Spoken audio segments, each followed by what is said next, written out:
Assalamualaikum warahmatullahi wabarakatuh. Hai, apa khabar semua? Bertemu lagi kita dalam video yang seterusnya, iaitu pada kali ini cikgu akan berkongsi mengenai belajar secara berkumpulan norma baru. Norma baru. Okey, maksudnya macam ni. Okey, belajar secara berkumpulan ialah kita belajar secara beramai-ramai di sesuatu tempat. Tak kisah di mana, di rumah, di kediaman, kan? Di perpustakaan, ya, untuk membincangkan sesuatu pelajaran. Itu maksud belajar berkumpulan. Okay? Oleh itu, belajar berkumpulan mengikut norma baru ialah belajar beramai-ramai secara atas talian untuk membincangkan sesuatu pelajaran. Atas talian ini membawa maksud online lah, online.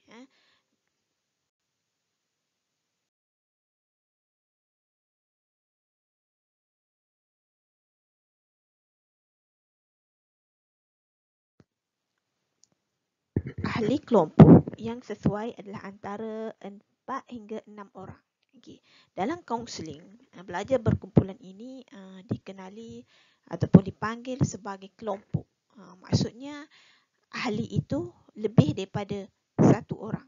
Okay. Maksudnya 2, 3, 4, 5, 6, 7 dan seterusnya itu dipanggil sebagai kelompok. Okey, bilangan kelompok boleh dilakukan seramai 2 hingga 8 orang. Itu kebiasaan lah.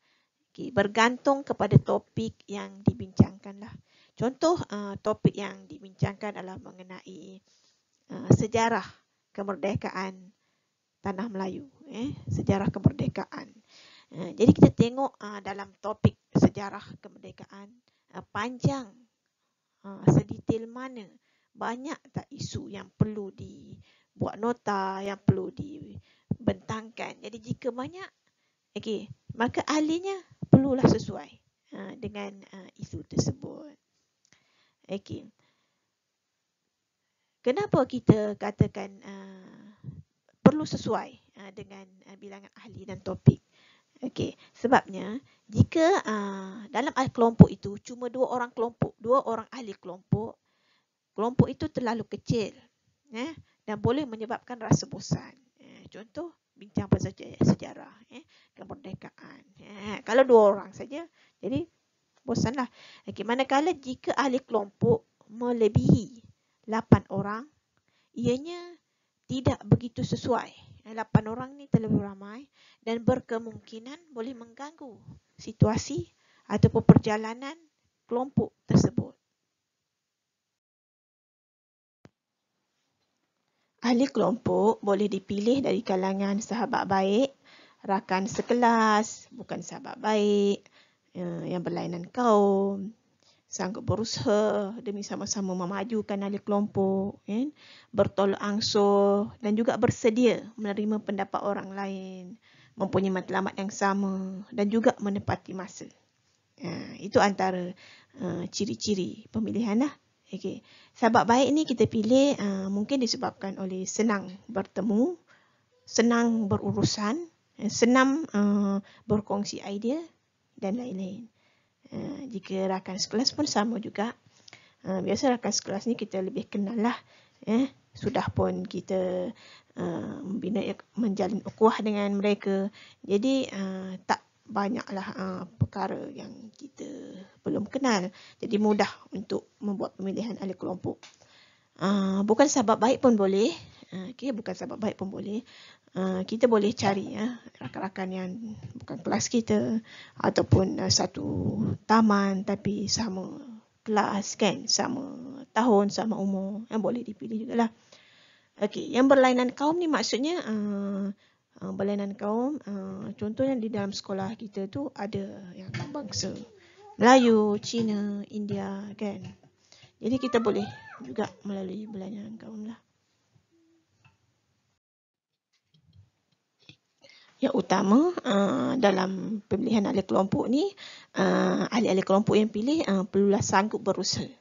Okay, sanggup berusaha maksudnya jika kita telah menetapkan matlamat, kita nak bentangkan satu assignment, satu nota kan, satu bab untuk dipersembahkan kepada semua ahli kelompok. Jadi ahli kelompok ini perlu berusaha untuk menyiapkan tugasan yang telah diberi. Okey.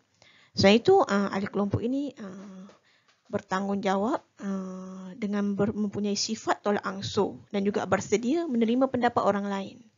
Okay. So, tolak ansur ini sangat penting sebab jika seseorang daripada ahli kelompok itu tidak bertolak ansur, tidak sanggup bertolak ansur, asyik nak menang saja, tak nak terima pendapat orang lain, maka kelompok itu tak akan berjaya lah. Okay. Selain itu perlu mempunyai matlamat yang sama.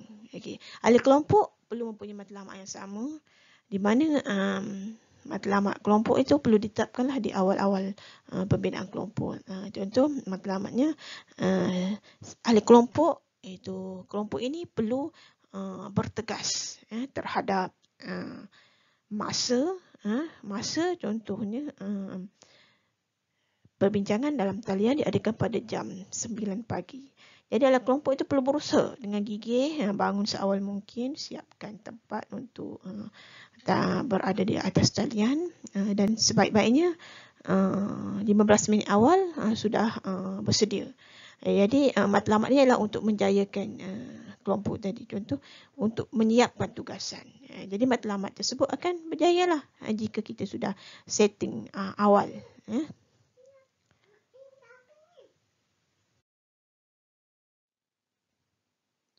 Antara ahli yang dielakkan dalam kelompok ni ialah ahli yang tidak fokus. Tidak fokus ni maksudnya jika kelompok ingin membuat pembincangan mengenai kelompok pembelajaran dalam akademik, tapi sebaliknya ahli ini dia mementingkan perkara lain semasa berada di dalam kelompok. Contoh, pembincangan tu tidak fokus kepada tajuk yang sebenar lah. Jika kita nak fokus pada isi pelajaran, dia tidak, dia akan fokus pada isi gadget dan sebagainya. Okey, yang kedua ahli yang perlu dielakkan ialah ahli yang mempunyai matlamat lain daripada ahli kumpulan. Matlamat lain daripada ahli kumpulan ni maksudnya jika dalam satu kumpulan itu mempunyai 5 atau 6 orang dan salah seorang ahli dalam kumpulan itu adalah mungkin power dia ke teman lelaki dia kan. Jadi dia masuk kumpulan sebab nak berjumpa dengan teman lelaki atau teman wanita. Jadi itu tak sesuai lah. Okey, ahli yang dielakkan yang ketiga adalah suka mencari gaduh. Okey, ahli yang suka mencari gaduh ni biasanya memang tidak sesuai lah berada dalam kelompok. Bila berbincang satu isu, dia dah mula cari gaduh kan, idea dia lebih bernas dan akhirnya berlaku perbahasan yang tak sepatutnya. Okey, ahli yang seterusnya ialah ahli yang sensitif. Sensitif maksudnya mudah terasa. Bila bincang sesuatu perkara, dia lebih-lebih rasa dia salah, rasa orang cakap kat dia, rasa dia dimalukan dan sebagainya. Dengan senanglah sensitif ni maksudnya. Sensitif sikit-sikit okey, tapi kalau dah terlalu sensitif, dia akan mengganggu perjalanan ahli kelompok. Okey, seterusnya malas melakukan tugasan. Maksudnya ahli ini bila diberi tugasan, bila kita dah ahli kelompok dah dibahagikan tugasan, tapi ahli ini kerap dan tidak malas melakukan tugasan, dia tak buat. Lebih satu sampai masa dah nak bentang, dah nak bincang, bahan yang perlu disiapkan tu tak ada. Jadi ini perlu dielakkan lah. Okey, seterusnya ialah ahli yang malas berusaha. Okey, ini pun satu ya. Okey, ahli malas berusaha ni maksudnya jika dalam satu kelompok kita dah buat pembincangan, kita perlu menyuarakan tugasan, kita perlu mencari idea, mau cari bahan, tak kisahlah bahan tu dari internet, dalam buku-buku, melalui orang perseorangan, persekitaran dan sebagainya. Tapi ahli ini tidak suka. Dia tidak suka berusaha. Jadi kalau tidak suka berusaha ni satu benda yang tidak sepatutnya berlaku. Bila tidak berusaha, maksudnya matlamat kita tak akan dapat dan apa yang kita nak tak akan capai lah. Okey. Khususnya penting juga ahli Yang perlu dielakkan ini ialah ahli yang tidak menepati masa. Tidak menepati masa ni sangat penting lah. Sebab di dalam sesuatu program pelaksanaan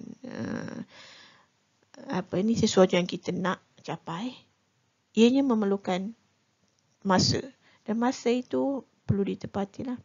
Contoh, seseorang ataupun dalam kumpulan ni, kelompok nak mengadakan pertemuan pada jam 10 pagi, kan? 10 pagi. Jadi 10 pagi itu satu masa yang telah ditetapkan. Tapi ada ahli kelompok yang sengaja melengahkan masa atau pada masa itu masih lagi buat perkara lain. Kalau cuti sekolah belum bangun dan sebagainya. Pukul 11.30 pun belum ada. Jadi tidak menepati masa. Tidak menepati masa itu perlu dielakkan lah.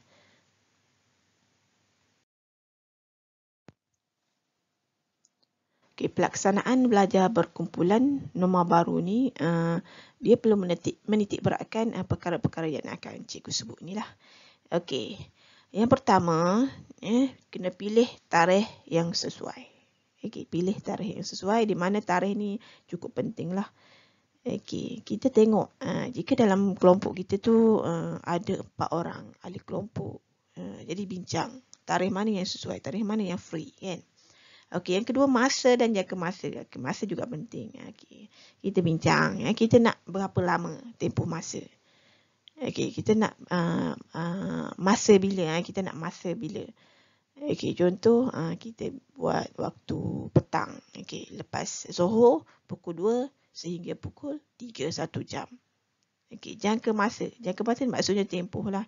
Biasa jika di sekolah rendah yang murid biasa bertahan antara 30 minit hingga 45 minit. Kadang boleh sehingga 1 jam.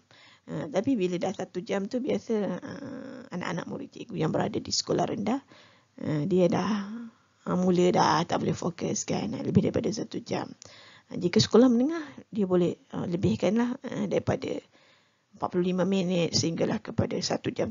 Itu normal lah untuk fokus dalam perbincangan. Okey, masa tu pilih, kita boleh pilih, dan masa tu perlulah fleksibel lah, bergantung pada ahli kelompok.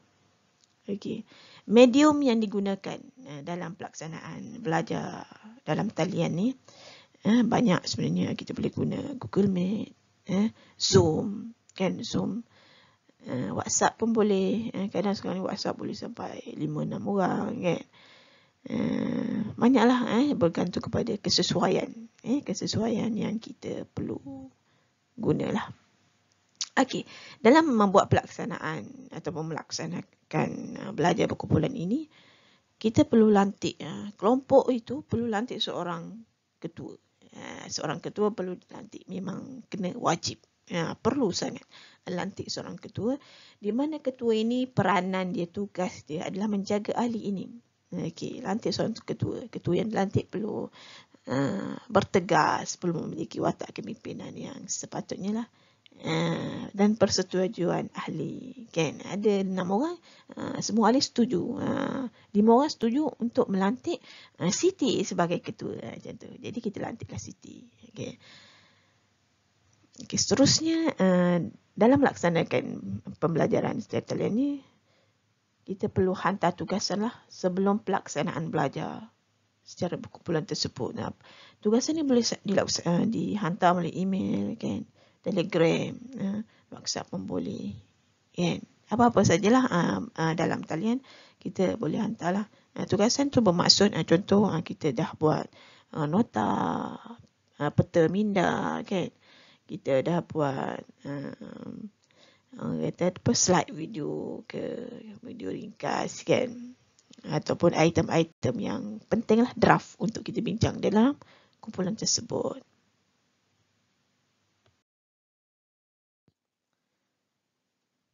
Daripada perbincangan yang telah cikgu kongsikan ini, dapatlah dirumuskan beberapa perkara lah.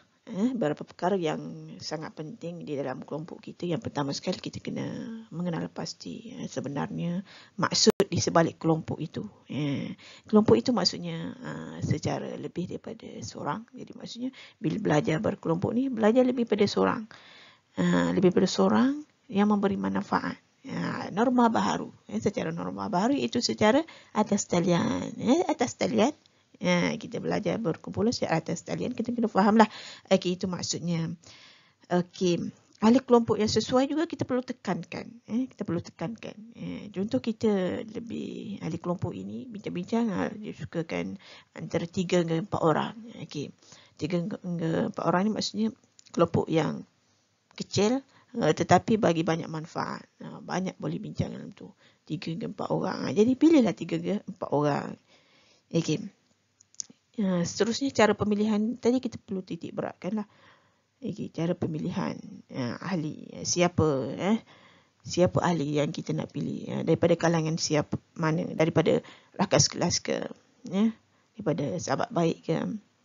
Itu perlu dititik beratkan supaya perkembangan kelompok, pelaksanaan kelompok menjadi teratur, terancang dan berjaya.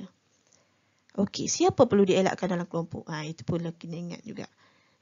Kita kena ingatlah, kita kena ingat siapa, orang yang macam mana, mereka yang macam mana, individu yang jenis macam mana. Dan seterusnya, cara pelaksanaan tadi. Cara pelaksanaan ini perlu diikutlah. Supaya pelaksanaan nanti menjadi satu yang berjaya dan mencapai matlamat. Dalam kelompok lah, berjaya. Maksudnya bila kita dah laksanakan, kita laksanakan secara elok. Ada tarikh yang baik, masa yang sesuai, tempoh masa yang sesuai, tepati masa kan. Okay. Untuk itu cikgu rasa untuk perkongsian kali ini, cikgu sampai di sini saja. Dan insya-Allah kita bertemu lagi di lain waktu. Terima kasih dan jumpa lagi.